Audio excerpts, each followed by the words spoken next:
So my name's Dion. I'm originally from Adelaide and I now call Sydney home. I am the current Mr Gay Pride Australia. I have a keen interest in sports and fitness. So Pride from an individual level really means to me people being able to be and celebrate who they are. And I think when we speak about Pride as a celebration and people coming together for a Pride festival, so things like World Pride or Mardi Gras, that really is just about people being seen, people being who they are out in the open and giving others an opportunity to really see themselves out in the world and know that they're not alone, they're not strange, they're just a regular human being that can be accepted in the world. The year for me that was most special and probably had the biggest impact on me from my journey as a gay man was 2014, and that was my first ever Sydney Gay and Lesbian Mardi Gras. I was very, very apprehensive to go to the festival. Didn't know what to expect, and my mind was absolutely blown away that parade night in 2014. I didn't expect the whole city to embrace it as much as it did. I mean, I was walking along the street at about 4 o'clock in the afternoon, already in all our outfits ready for the parade, and people were honking and waving at us and cheering, and that wasn't anything that I'd ever experienced before. I knew then that I could be whoever I wanted to be and I would be accepted, and that was just truly special for me.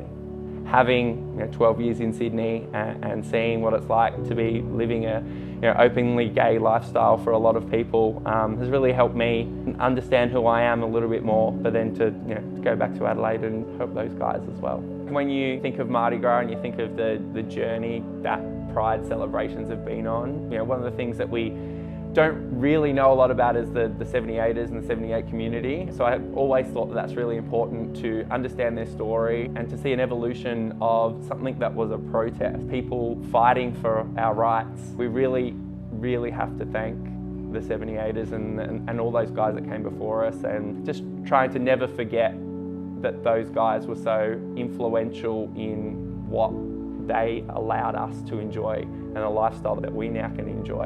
And I think one of the things that, particularly when I applied for Mr Gay Pride Australia, it's like, how do I do my little part to keep us as a community moving forward? We've grown a lot since Sydney Gay and Lesbian Mardi Gras. That's what it was originally called.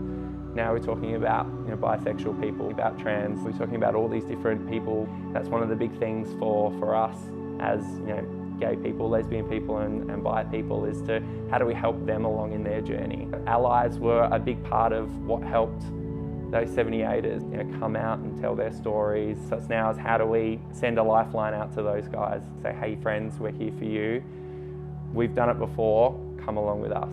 Look at the data on the mental health of everyone in the rainbow community, and the more you head down into those more minority groups, the worse that their mental health gets. A lot of those people think they're alone. How can you just be a good ally? How can you let someone know that you're there for them? And really small things that you can do, but just knowing that someone else is in your corner is going to help them. They think they're alone. So if they can not think they're alone, they're going to be able to go on their own journey, wherever that leads them, live a life that they want to live.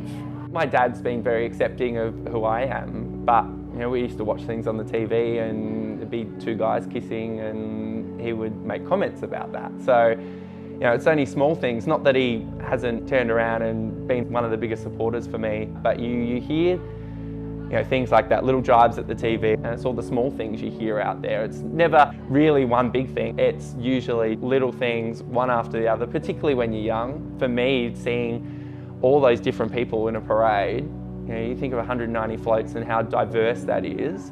For people, and particularly kids, to sit at home and look at that and be like, hey, you know what? That kind of seems like me, is just amazing. So I think from a community standpoint, once we passed marriage equality, a lot of people thought that was the end of it. And unfortunately, that's still not the case.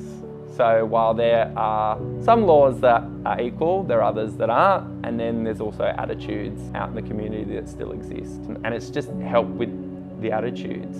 That is the biggest thing. Not asking everyone to come down to Oxford Street on parade night and wave a rainbow flag. In fact, probably quite the opposite. It's like if you know someone's going through a hard time, just showing them that you're there for them and that they don't have to do anything alone. Mr Gay Pride Australia, I won that on the basis of a campaign of trying to end homophobia in sport, particularly trying to get a pride round in the AFL. Being a part of the Rainbow Swans, which are the official rainbow supporter group of the Sydney Swans, and I've been involved with that group for about 5 years. So what I want to do with my time with Mr Gay Pride Australia is really try and make it an inclusive round for every single team. And there's so many supporter groups around the country that want this. You know, every single time there's a whisper that one of the teams might pull out of the game, they're like, we want in, we want in. So I love sport because I just think anyone can play sport. Sport just doesn't discriminate against anyone. The Swans message is everyone's welcome at the football, and I really love it, and it's powerful.